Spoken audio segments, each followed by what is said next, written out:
Akarshan Films present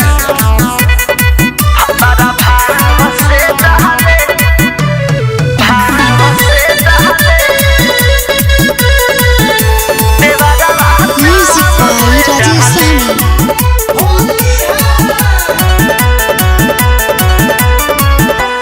एको ही गो देह बा दू गो पिचिकारी कवना के डांटी दी कवना के गाड़ी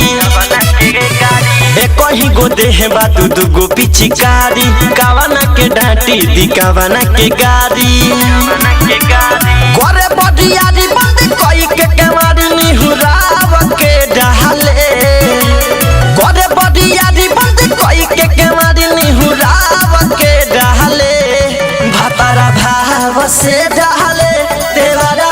चाव से डाले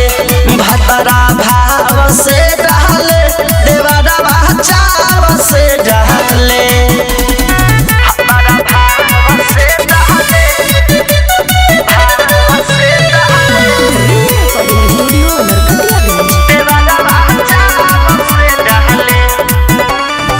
सैया नारी बा देवरा खिलाड़ी रंगवा लगावता बारी बारी सोइया नारी बा देवरा खिलाड़ी रंगवा लगावता बारी बारी लेके रंगवा गुलाल पूरा कोइले बहाल जब ताव से डाले भातारा भाव से डाले देवरा